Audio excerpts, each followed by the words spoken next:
والصلاة والسلام على سيد المرسلين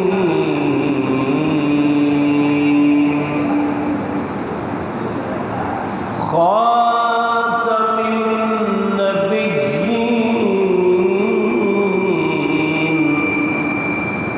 سيد الأولين والآخرين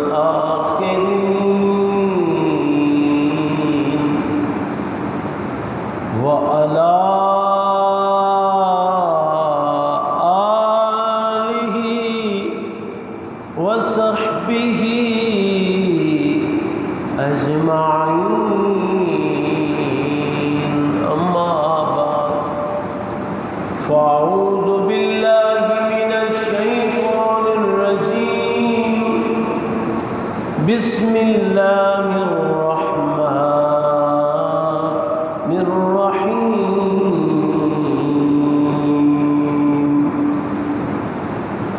رب هب لي من الصالحين وفي مقام آخر إن الله وملائكته يصلون على النبي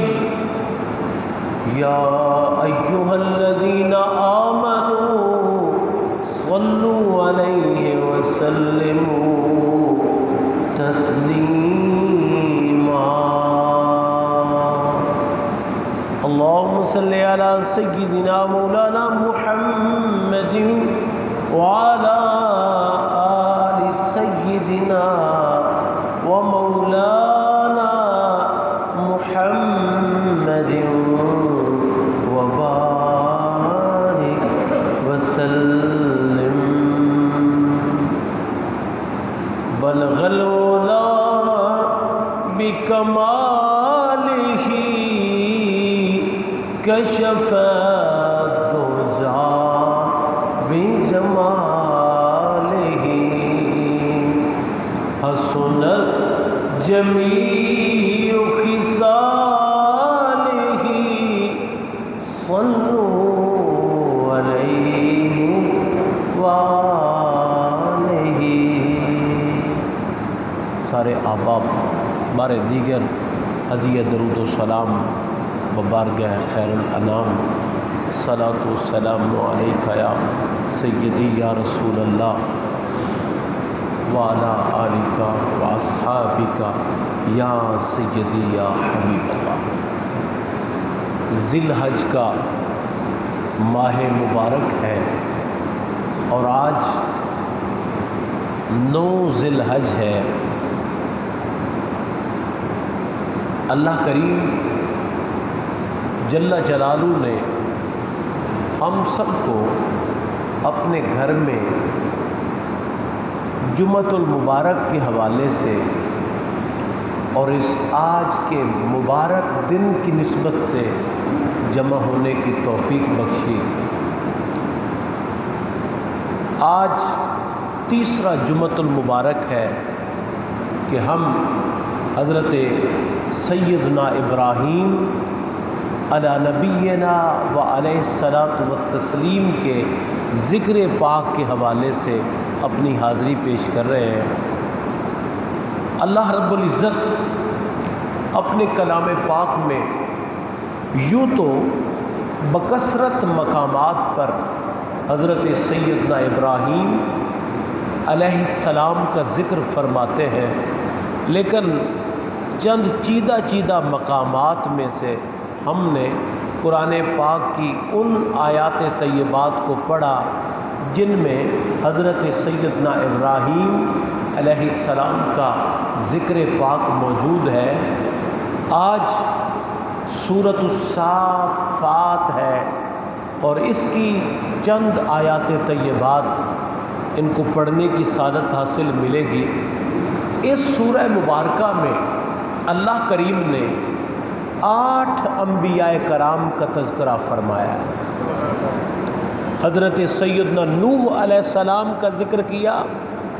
اور ان کے لیے بھی اللہ رب العزت نے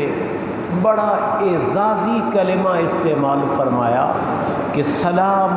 علی نوح فی العالمین۔ پھر اللہ تعالیٰ نے سیدنا ابراہیم علیہ السلام کا ذکر پاک کیا، اور ان کے لیے بھی بڑی عزت افزائی کے ساتھ یہ جملہ ارشاد فرمایا کہ سلام علی ابراہیم۔ پھر رب قدوس نے حضرت سیدنا موسیٰ اور حضرت سیدنا ہارون علیہم السلام کا ذکر مبارک فرمایا، اور ان کے لیے بھی یہی مبارک رب کائنات جل جلالہ نے جملے عطا فرمائے کہ سلام علی موسیٰ و ہارون۔ اور پھر حضرت سیدنا الیاس علیہ السلام کا ذکر پاک کیا، تو ان کے لیے بھی رب کائنات نے ان کی یوں عزت افزائی فرمائی کہ سلام علی الیاسین۔ اس کے علاوہ حضرت اسحاق، حضرت لوط اور حضرت یونس علیہ السلام کا بھی اللہ پاک نے اس سورہ مبارکہ میں بڑے خوبصورت انداز میں ان کا ذکر پاک کیا، اور سب پیغمبروں کا ذکر کرنے کے بعد رب قدوس نے اس مبارک سورہ کے اختتام پہ فرمایا کہ وَسَلَامٌ عَلَى الْمُرْسَلِينَ، کہ سب پیغمبروں پر اللہ کا سلام، سب مرسلین پر، سب رسولوں پر اللہ کا سلام۔ آج کیونکہ حضرت سیدنا ابراہیم علیہ السلام کا ہم ذکر پاک کرنا چاہتے ہیں، تو انہی آیات طیبات کو آپ کی خدمت میں پیش کرتا ہوں۔ یہ ہر سال اللہ کے فضل سے ہم بار بار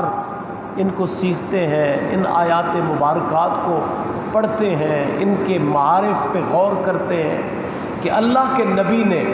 حضرت سیدنا ابراہیم علیہ السلام نے اللہ کی بارگاہ میں دعا مانگی، رب ہب لی من الصالحین، یا اللہ مجھے صالح اولاد عطا فرما۔ اولاد کی دعا مانگی تو حضرت ابراہیم علیہ السلام نے بھی یہی دعا مانگی کہ رب ہب لی من الصالحین، یا اللہ مجھے صالح اولاد عطا فرما، نیک اولاد عطا فرما، تابعدار اولاد عطا فرما۔ تو اللہ پاک کے پیغمبر کثرت سے دعا مانگتے چلے آئے، بالآخر اللہ پاک نے ان کی دعا کو قبول کیا، اور اللہ پاک فرماتے ہیں فَبَشَّرْنَاهُ بِغُلَامٍ حَلِيمٍ، اللہ پاک فرماتے ہیں ہم نے انہیں ایک بردبار، حلیم الطبع، نرم مزاج والے بیٹے کی بشارت عطا فرمائی کہ ہم تمہیں خوشخبری دیتے ہیں کہ ہم تمہیں وہ بیٹا دیں گے جو بڑی نرم طبیعت کا ہوگا، بردبار ہوگا، حلیم الطبع ہوگا۔ اس کے بعد اللہ پاک فرماتے ہیں اس بچے کے حلم، بردباری، اس کی تابعداری اور اس کی صالحیت کو بیان کرتے ہوئے پھر اللہ پاک پورا قرآنی واقعہ بیان فرماتے ہیں کہ فَلَمَّا بَلَغَ مَعَهُ السَّعْيَ، جب حضرت اسماعیل علیہ السلام کی عمر مبارک اس حد تک پہنچی کہ آپ کچھ بھاگنے کے، دوڑنے کے قابل ہوئے، اس عمر میں پہنچے، تو قال یا بنیا، حضرت ابراہیم علیہ السلام نے اپنے اس پیارے عظیم لخت جگر حضرت سیدنا اسماعیل علیہ السلام کو فرمایا، اے میرا بیٹا، میں نے ایک خواب دیکھا ہے، اور خواب میں نے یہ دیکھا ہے کہ انی اذبحک، کہ میں تمہیں ذبح کر رہا تھا، میں نے اس طرح کا خواب دیکھا ہے۔ اہل علم فرماتے ہیں کہ بنیادی طور پہ جو آپ کو خواب آیا تھا وہ یہ تھا کہ اللہ کی بارگاہ میں کوئی محبوب ترین چیز کو قربان کر دو، اللہ کی بارگاہ میں کوئی محبوب ترین چیز پیش کرو۔ انہوں نے غور کیا تو حضرت ابراہیم علیہ السلام اس نقطے پہ پہنچے، انہوں نے فرمایا سب سے بڑھ کر اگر کوئی مجھے محبوب ہے تو یہ میرا اپنا بیٹا ہے اسماعیل، کیوں نہ اسماعیل کی قربانی دی جائے، اسماعیل علیہ السلام کو اللہ کے نام پہ قربان کر دیا جائے۔ اللہ کے پیغمبر علیہ السلام کا جذبہ دیکھیں تو فرمایا، انہوں نے اپنے بیٹے کو فرمایا بیٹا میں نے خواب دیکھی ہے، اور خواب میں یوں میں نے دیکھا ہے کہ میں تمہیں ذبح کر رہا تھا، فانظر ماذا ترا، اب تو بتا تیری کیا رائے ہے۔ اللہ کے پیغمبر علیہ السلام نے اللہ کے حکم پہ عمل کرنا ہے، لیکن اپنے بیٹے کی بردباری، ان کی صالحیت، ان کی عظمت اور ان کی شان کو بھی رب کائنات نے دنیا پہ واضح کرنا ہے کہ اے دنیا والو، حضرت اسماعیل علیہ السلام کو ہم نے جو درجہ، جو مقام اور جو صالحیت بخشی ہے وہ اس درجے پہ فائز ہیں کہ باپ نے اپنے بیٹے کو فرمایا ہے بیٹا میں اگر تمہیں ذبح کر دوں تو تمہاری کیا رائے ہے؟ انہوں نے کیا جواب دیا؟ انہوں نے کہا یا ابت افعل ما تؤمر، ابا جی اللہ نے جو آپ کو حکم دیا ہے نا آپ ایسا کر دیں۔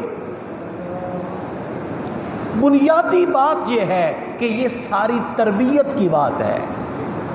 میں پچھلے جمعۃ المبارک پہ آپ کو عرض کر رہا تھا کہ حضرت سیدہ ہاجرہ نے سلام اللہ تعالی علیہا نے جب حضرت ابراہیم علیہ السلام سے پوچھا کہ آپ ہمیں ایسی جگہ پہ چھوڑ کے جا رہے ہیں جہاں نہ پانی ہے، نہ اشیاء خورد و نوش ہے، نہ کوئی انسان یہاں پہ بستے ہیں کہ بندہ ضرورت پڑنے پہ ان سے مدد لے سکے، کیا وجہ ہے؟ آپ ہمیں کیوں یہاں پہ چھوڑ کے جا رہے ہیں؟ آپ نے کوئی جواب نہیں دیا۔ حضرت بی بی ہاجرہ نے دوبارہ پوچھا، حضرت اسماعیل علیہ السلام کی امی جان نے دوبارہ سوال کیا، پر حضرت ابراہیم نے دوبارہ بھی جواب نہیں دیا۔ حضرت بی بی ہاجرہ نے تیسری بار کہا کہ اے ابراہیم کیا اس مقام پہ ٹھہرانے کا اللہ نے تمہیں حکم دیا ہے کہ ان کو چھوڑاؤ؟ کیونکہ میں آپ کی طبیعت سے آشنا ہوں، آپ عظیم انسان ہیں، آپ اللہ کے پیغمبر ہیں، آپ کی طبیعت میں بھی یقیناً حلم غالب ہے، آپ کی طبیعت نرم ہے، آپ تو ایک بڑی ہی نرم طبیعت کے مالک ہیں، یہاں پہ چھوڑ کے جانا آپ کے لیے بھی یقیناً کلک کا باعث ہوگا۔ لیکن میں یہ سوال کرنا چاہتی ہوں، کیا اللہ کی منشا تو یہ نہیں ہے؟ اللہ پاک کا ارادہ تو یہ نہیں ہے؟ حضرت ابراہیم علیہ السلام نے فقط یہی جملہ بولا، جی ہاں اللہ کی منشا یہی ہے۔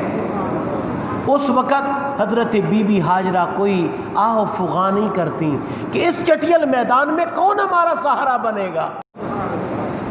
مالک قدوس تو بڑا مہربان ہے، وہ ہمیں یہاں پریشان نہیں ہونے دے گا۔ اب بیٹے نے کیا جواب دیا؟ انہوں نے کہا یا ابت افعل ما تؤمر، اے ابا جی آپ ہیں اللہ کے فرستادہ، اللہ کے پیغمبر، آپ کو جو اللہ نے حکم دیا ہے آپ اس کے اوپر عمل کریں۔ رہی میری بات، ستجدنی انشاء اللہ من الصابرین، اگر اللہ نے کرم فرما دیا نا، اس کی منشا اور اس کی مرضی میرے شامل حال ہو گئی تو میں بھی دنیا کو صبر کر کے دکھاؤں گا کہ ایک باپ کے ہاتھوں بیٹا ذبح ہو گیا لیکن اس نے ایک چیخ بھی نہیں ماری، ایک آہ بھی نہیں نکالی۔ فلما اسلما، بہت خوبصورت کلمہ ہے اللہ تعالیٰ کے کلام مجید کا کہ اللہ پاک فرماتا ہے جب دونوں نے سر جھکا دیا، حضرت اسماعیل علیہ السلام نے سر جھکا دیا، اللہ کی منشا پہ کٹنے کے لیے تیار ہو گئے، اور حضرت ابراہیم علیہ السلام نے سر جھکا دیا، اللہ کی رضا کو مان کر اپنے اکلوتے اور محبوب بیٹے کی گردن پہ چھری چلانے کے لیے تیار ہو۔ یہ قرآنی واقعہ ہے، کثرت کے ساتھ ان واقعات قرآنی کو پڑھیں تاکہ ہمیں یہ جذبہ ملے کہ اللہ تعالیٰ نے جن ہستیوں کو صفت نبوت سے نوازا ہے وہ کس کمال کی ذوات قدسیہ تھی، وہ کس درجے پہ فائز تھے کہ انہوں نے اپنے بیٹے کی گردن کو چھری کے ساتھ اس کو کاٹنا ہے، وہ اس پہ تیار ہیں، اور بیٹا ہے جی میں ہاں ملاتا ہے اور وہ اپنی گردن کٹوانے کے لیے مسکرا رہا ہے۔ اللہ اکبر۔ وَتَلَّهُ لِلْجَبِينِ، اللہ پاک بھی تو اس واقعہ کو دیکھ رہے ہیں، اس کی پوری منظر کشی فرماتے ہیں، عکاسی کرتے ہیں کہ حضرت ابراہیم علیہ السلام نے اپنے بیٹے کو یوں لٹایا کہ ان کا منہ مبارک نیچے کر دیا، حضرت اسماعیل علیہ السلام کا منہ مبارک نیچے کر دیا کہ ممکن ہے شفقت پدری کی بنا پہ، میرا دل شفقت کی بنا پہ کہیں اس کی گردن پہ کاٹتے ہوئے میرا ہاتھ کانپ نہ جائے اور میں اللہ تعالیٰ کی بارگاہ میں اتنی بڑی قربانی سے پیچھے نہ رہ جاؤں، پیچھے نہ رہ جاؤں۔ اس وقت جب آپ نے قربانی کی یہ عظیم مثال پیش کر دی، اللہ پاک فرماتا وَنَادَيْنَا، ہم نے اسی وقت پکار کر کہا اَن یا ابراہیم، اے ابراہیم، قد صدقت الرؤیا، آپ نے تو خواب کو سچ کر دکھا دیا، آپ نے خواب کو سچ کر دکھایا ہے، اور اِنَّا كَذَلِكَ نَجْزِي الْمُحْسِنِينَ، ہم اپنے محسن اور تابعدار بندوں کو یوں ہی جزا دیتے ہیں کہ جب وہ کسی آزمائش میں آتے ہیں رب کائنات ان کو وہاں پہ سرخرو کرتا ہے۔ قرآن پاک میں ہے کہ وَإِذِ ابْتَلَىٰ إِبْرَاهِيمَ رَبُّهُ بِكَلِمَاتٍ فَأَتَمَّهُنَّ، سورۃ البقرہ میں رب کائنات فرماتا ہے کہ ہم نے حضرت ابراہیم علیہ السلام کو مختلف زاویوں سے آزمایا، لیکن ہم نے جس انداز سے آزمایا ابراہیم علیہ السلام نے اس آزمائش میں اپنے آپ کو سرخرو کیا، وہ ثابت قدم رہے۔ لیکن یہاں ایک بات آپ کو یہ سمجھانا چاہتا ہوں، حدیث پاک میں آتا ہے کہ ان عظم الجزاء ما عظم البلاء، جتنی بڑی آزمائش ہوتی ہے اللہ اتنی بڑی جزا عطا فرماتا ہے۔ اور ایک اور حدیث پاک میں ہے، حضور سید کائنات صلی اللہ تعالیٰ علیہ وآلہ وسلم فرماتے ہیں کہ اللہ پاک جب آزمانا چاہتا ہے، آزمائش کے وقت اللہ پاک دیکھتا ہے کہ یہ بندہ دین میں کس رتبے پہ فائز ہے، کیا یہ آزمائش پہ پورا اترے گا، یہ اس کی طاقت سے بڑھ کے نہ آزمائش بن جائے، کیونکہ لا یکلف اللہ نفسا الا وسعها، اللہ پاک طاقت سے بڑھ کر کسی کو آزمائش میں مبتلا نہیں کرتے، تو جتنا اس کا دین میں مقام ہوتا ہے اس کی آزمائش اتنی بڑی ہوتی ہے۔ امام علی مقام کا درجہ بھی تو بہت بڑا تھا، حضرت سیدنا امام حسین کا تو آپ کا درجہ اتنا بڑا تھا، لہذا اللہ نے آپ کو آزمائش بھی بہت بڑی عطا فرمائی اور بہت بڑی آزمائش میں ڈالا۔ تو میں عرض کر رہا تھا آپ کی خدمت میں، رب قدوس جل وعلا فرماتے ہیں جب حضرت ابراہیم علیہ السلام نے اپنے بیٹے کی گردن پہ چھری چلانا شروع کر دی، ان کے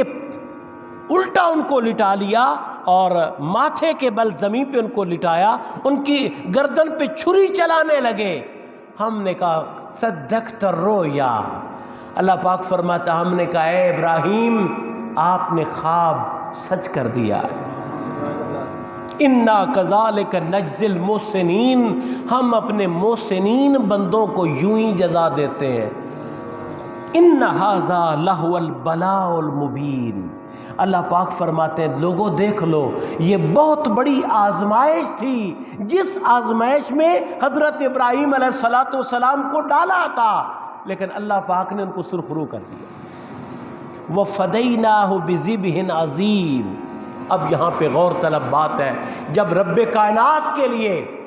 کوئی شخص اس حد تک قربانی دینے پہ آ جائے تو رب کائنات بھی اس کو سرخروئی عطا فرماتا ہے۔ حضرت ابراہیم علیہ السلام آگ میں کودنے کے لیے تیار ہیں۔ اللہ پاک فرماتا ہے دنیا والو دیکھ لو، ابراہیم علیہ السلام نے ہماری خاطر آگ میں جانا قبول کر لیا ہے، اب ہم ابراہیم علیہ السلام کو جلنے نہیں دیں گے، بلکہ آگ کو فرمائیں گے قلنا یا نار کونی بردا وسلاما علی ابراہیم۔ اور یہاں پہ انہوں نے اپنے بیٹے کی گردن پہ چھری چلا دی، انہوں نے تو ذبح کر دیا، لیکن رب کائنات نے ان کی قربانی کو بھی قبول کر لیا، لیکن بدلے میں ایک دمبا عطا کیا۔ اور آپ نے جب اپنی مبارک آنکھوں سے کپڑا ہٹایا، دیکھا اسماعیل علیہ السلام پاس کھڑے مسکرا رہے ہیں اور دمبا ذبح شدہ ہے۔ جب قربانی کے حوالے سے حضور سید کائنات صلی اللہ علیہ وسلم کی خدمت میں عرض کیا گیا یا رسول اللہ اس قربانی کی تاریخ کیا ہے، قربانی کیا ہے؟ ما هذه الاداہی، آپ نے فرمایا سنت ابیکم ابراہیم، یہ حضرت ابراہیم علیہ السلام کی ادا ہے، آپ کی سنت ہے۔ آپ نے رب کائنات کے حکم پہ بیٹا قربان کیا، اور اللہ پاک نے بدلے میں دمبے کو ذبح کروا کر حضرت اسماعیل علیہ السلام کو بچا لیا۔ اور ہر سال بندہ یہی عہد کرتا ہے اللہ کی بارگاہ میں کہ اے مالک قدوس، یہ تو ہمارے اموال ہیں، یہ تو ہمارے جانور ہیں، آپ کے حکم پہ ہم ان کو ذبح کر کے تیری بارگاہ میں عہد کرنا چاہتے ہیں کہ اے مولا اگر ہمیں اپنی جان بھی دینی پڑی تو ہم اپنی جان دینے سے بھی دریغ نہیں کریں گے، اپنی جان دینے سے بھی دریغ نہیں کریں گے۔ وہ ایک شاعر نے بڑی پیاری بات کی تھی، انہوں نے کہا تھا جان دی اللہ کو، دی ہوئی اسی کی تھی، حق تو یہ ہے کہ حق ادا نہ ہوا، حق تو یہ ہے کہ بندہ اپنی طرف سے کوئی چیز دے، جان تھی بھی اسی کی، اسی کے حوالے کر دی، یہ کیا حق ادا کیا ہے؟ حق تو یہ ہے کہ بندہ اپنی جانب سے ایکسٹرا کوئی دے، ایک چیز ہے کسی کی آپ اس کو لوٹا دیں، یہ کوئی بڑی بات نہیں ہے، جان دی ہوئی اسی کی تھی، حق تو یہ ہے کہ حق ادا نہ ہوا۔ اس لیے حضور سید کائنات صلی اللہ تعالیٰ علیہ وآلہ وسلم نے جب قربانی کے حوالے سے اپنی تعلیمات ارشاد فرمائیں، آپ نے باقاعدہ جانوروں کو مینشن کیا، ان کی عمروں کو بتایا کہ جانوروں کی عمریں اتنی ہونی چاہیے۔ مثلا بکرا جو ہے، یہ جانور چھوٹا جو ہے، اس کی عمر 1 سال سے کم نہیں ہونی چاہیے۔ بڑا جانور گائے وغیرہ اس کی عمر 2 سال سے کم نہیں ہونی چاہیے۔ اونٹ وغیرہ 5 سال سے ان کی عمر کم نہیں ہونی چاہیے، یعنی ان کی بڑی خوبصورت عمر ہونی چاہیے۔ اس کے ساتھ آپ صلی اللہ علیہ وسلم نے یہ فرمایا کہ جب اللہ کے نام پہ دینا ہے، اس جانور میں کوئی بیماری نہیں ہونی چاہیے، اس جانور میں کوئی لنگڑا پن نہیں ہونا چاہیے، اس جانور میں نابینا ہونا تو الگ بات، وہ بھینگا نہیں ہونا چاہیے کہ اس کی ایک آنکھ نہ ہو۔ اس کے علاوہ آقا کریم نے فرمایا اتنا بوڑھا نہیں ہونا چاہیے کہ اس بیچارے کے تو اب بدن میں جو ہڈیوں میں گودا ختم ہو جائے، اور اس انداز کا بیمار نہیں ہونا چاہیے کہ اس کو اٹھا کے قربان گاہ میں لے جانا پڑے۔ اللہ کے نام پہ دینا ہے تو ان جانوروں کو قربان کیا جائے جو ہم سب کو بڑے پیارے ہیں، ہمیں ان سے بڑی انسیت ہوتی ہے، ہمیں وہ جانور بڑے محبوب ہوتے ہیں، اللہ کی بارگاہ میں ان کو دیا جائے۔ قرآن پاک میں لن تنالوا البر حتی تنفقوا مما تحبون، کہ تم اگر نیکی کا کمال پانا چاہتے ہو تو طریقہ یہ ہے اللہ کے راستے میں اس چیز کو خیرات کرو جو تمہیں، ہمیں ان سے بڑی انسیت ہوتی ہے، ہمیں وہ جانور بڑے محبوب ہوتے ہیں، اللہ کی بارگاہ میں ان کو دیا جائے۔ قرآن پاک میں لن تنالوا البر حتی تنفقوا مما تحبون، کہ تم اگر نیکی کا کمال پانا چاہتے ہو تو طریقہ یہ ہے اللہ کے راستے میں اس چیز کو خیرات کرو جو تمہیں سب سے بڑھ کر محبوب ہے۔ یہاں پہ ایک بڑی پیاری حدیث پاک مجھے یاد آ رہی ہے، حضرت ابو طلحہ نے، حضور سید کائنات کے صحابی رسول ہیں، انہوں نے جب یہ آیت پاک سنی نا کہ اللہ کے راستے میں اس چیز کو قربان کرو جو تمہیں سب سے بڑھ کر محبوب ہے، اس آیت پاک کو جب انہوں نے سنا انہوں نے عرض کی یا رسول اللہ صلی اللہ علیہ وآلہ وسلم، یہ جو میرا مسجد نبوی شریف کے ساتھ والا باغ ہے نا، نکلتے ہی باہر والا باغ، یا رسول اللہ میں سب سے بڑھ کر یہ جائیداد مجھے محبوب ہے، یہ باغ مجھے پسند ہے۔ اس آیت پاک کو سننے کے بعد میں آپ کی بارگاہ میں عرض کرتا ہوں، یہ باغ میں اللہ اور اس کے رسول کے نام پہ قربان کرتا ہوں۔ حضرت ابو طلحہ نے جب یہ جملے بولے تو تاجدار کائنات صلی اللہ تعالیٰ علیہ وآلہ وسلم نے ان کے اس عمل کو پسند فرمایا۔ لیکن بڑی خوبصورت حضور سید کائنات صلی اللہ تعالیٰ علیہ وآلہ وسلم کی اس موقع کی ادا ہے۔ آپ صلی اللہ علیہ وآلہ وسلم نے اس باغ کے والے سے فرمایا، ابو طلحہ کیسا ایسا نہ کیا جائے کہ یہ باغ تیرے ہی رشتہ داروں میں تقسیم کر دیا جائے، تیرے ہی رشتہ داروں میں۔ انہوں نے عرض کی یا رسول اللہ میں نے اس کو دیا ہے اللہ اور اس کے رسول کے لیے، اب رسول پاک کی جیسی منشا ویسی میری منشا، ویسی میری منشا، میں آپ کی منشا کے مطابق عمل کروں گا اور آپ کے حکم کے مطابق عمل کروں گا۔ اور اب صحابی رسول جب گئے نا باغ کے پاس، ان کا گھر اس کے باغ کے اندر موجود تھا، باغ کے باہر کھڑے ہو کر انہوں نے پکار کر اپنے بچوں کو پکارا اور کہا باہر آ جاؤ، یہ باغ میں نے اللہ اور اس کے رسول کے نام پہ قربان کر دیا۔ ان لوگوں نے اسلام پہ عمل کیا ہے، اسلام کی روح پہ عمل کیا ہے، اسلام کی تعلیمات کو بنیادی طور پر انہوں نے اپنایا ہے۔ اللہ تعالیٰ جل جلالہ کے محبوب صلی اللہ علیہ وآلہ وسلم کی اگر اپنی سیرت طیبہ کو ہم سمجھیں، حضور سید کائنات صلی اللہ علیہ وسلم کے اپنے کاشانہ مبارک میں کئی دن تو کھانا نہیں بنتا تھا، کئی دن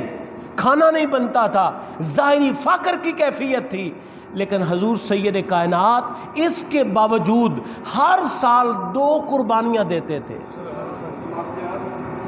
2 قربانیاں دیتے تھے، اور 2 قربانیاں، ایک قربانی اپنے لیے دیتے اور ایک کہتے میرے مولا اس کو میری امت کی طرف سے قبول فرما۔ حضور تاجدار کائنات تو ہمارے لیے اتنا کریں اور ہم امتی ہیں۔ ایک ساتھی کہنے لگا میں مقروض ہوں، مجھے پتا تھا کہ اس کے مقروض ہونے کی جو کنڈیشن ہے وہ یہ ہے کہ اس نے کوئی 1-2 ایکڑ زمین لی ہے، اس نے پیسے دینے ہیں۔ میں نے کہا آپ واقعہ مقروض ہیں، لیکن جب زکوٰۃ کا موسم آئے، صدقہ فطر یا قربانی کا موسم آئے، آپ ایک آدھ ایکسٹرا پلاٹ لے لیا کریں، زندگی بھر آپ کو زکوٰۃ ہی نہیں دینی پڑے، آپ کو قربانی نہیں کرنی پڑے۔ یہ کیسا قرض ہے؟ میں جی مقروض ہوں۔ کیسے مقروض ہے؟ ایسا مقروض ہوں کہ 3-4 اور میرے ایکڑ زمین بڑھ گئی ہے۔ یہ کون سے مقروض ہے؟ پھر اللہ تعالیٰ کے نام پہ جانور ذبح کرنا ہے، ہر ایک کو پتہ ہے بے عیب، لیکن تقریباً مہینہ ہو گیا ہے، ہر دن لوگ پوچھتے ہیں کیسا جانور قربان کیا جائے، جی اس کا کان اس طرح کا ہے، جی وہ بیچارہ رکشے سے اتارنے لگے، جی وہ بیچارہ اب اس طرح کا چلنے والا ہے، ہر ایک کو پتہ کیسا جانور ذبح کرنا ہے، لیکن لوگ اس انداز سے اس لیے مسئلہ پوچھتے ہیں۔ ممکن ہے حافظ صاحبان علماء کرام کوئی رائے حل نکال لیں، یہ سارا لگ جائے۔ وہ ایک بڑا خوبصورت حکایت موجود ہے، حضرت موسیٰ علیہ السلام کو رب کائنات نے فرمایا اے موسیٰ علیہ السلام میں آج تمہیں اپنے جانور نہ دکھاؤں، اپنے جانور؟ انہوں نے کہا مولا کرم فرمائے، میں آپ کے جانور دیکھنا چاہتا ہوں۔ انہوں نے فرمایا رب کائنات نے وادی کے دوسری طرف آ جاؤ۔ اللہ پاک نے وہاں پہ وہ جانور فزیکلی پیدا کر دیے۔